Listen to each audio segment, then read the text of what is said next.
sunlight shining on your skin, the smell of rich earth and spring blooms, anticipating fresh vegetables plucked straight from the ground. The season for backyard gardening is right around the corner. So what produce can Ohio gardeners grow right now? Well, not much, at least not yet. And that's due in part to the growing zones that Ohio falls in. As Cameron from the Governor's Heritage Garden puts it, yeah, zones are basically your what a plant can tolerate, and the zone specifically is like it doesn't get below this, you know, it's sort of a temperature range of low extremes and high extremes. And so the state as a whole has multiple zones because it's right, just going from equator up, basically. Right, and there's like certain kind of microclimates. Like I remember I lived in Oregon, and there was a tree called monkey puzzle tree that like you would look at the zone map of it, and it's like all of the west coast essentially, and then like the southeast. So like it's like you're growing a plant there that you can't grow like north of Tennessee, you know, over here, but you can grow it all the way up in Seattle out on the west coast. It's just cool how that works, you know. and those zones that Ohio falls in, 5B, 6A, 6B, and 7A, have an average last frost date anytime from early April to early May. That average last frost date dictating what's able to be planted outside successfully. So while it's not quite time to plant fruits and veggies outside, inside is an entirely different matter. These are seeds that we've started inside the greenhouse. We've started them back. Some of these we started in February. Some of these we started just a couple weeks ago. We've got sage, oregano, thyme, basil, couple types of basil, marjoram. Here, these sprouts, these are radishes. This is a rainbow carrot, so you'll have like multiple colored carrots. Salad lettuces here, onions and spinach.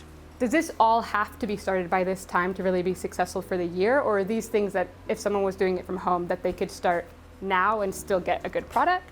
Yeah, I mean, you know, it's still early March or mid-March right now, so now is still a great time to start. Are there specific requirements for someone who doesn't have a greenhouse? Light, the kind of materials that go into it? Yeah, grow light.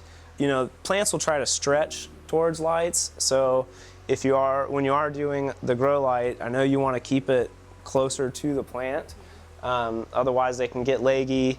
The plant won't be as strong once you go to plant it outside, you know, it's just real stretched out.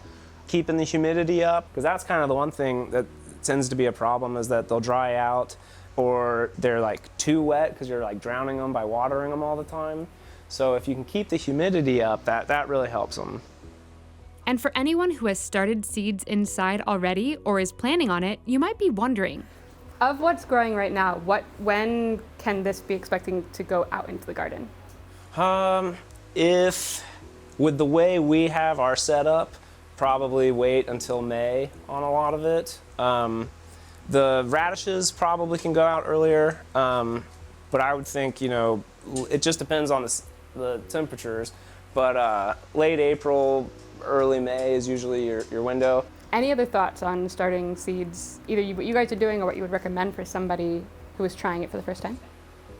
Just get out there and do it, you know. That's what we've been doing. Is you're gonna mess up, but that's what it's all about. So you learn how not to mess up, you know. so choose your veggies, check. Start your seeds, check. And what's next while we wait for outdoor growing season to truly begin?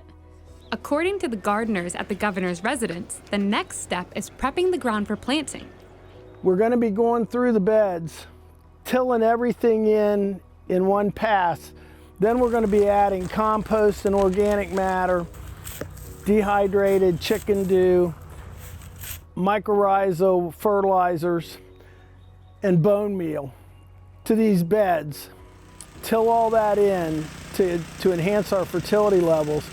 Then we're going to be raising the soil levels in all the beds up to 1 inch to 2 inches below the top. So roll up your sleeves, it's time to get our hands dirty.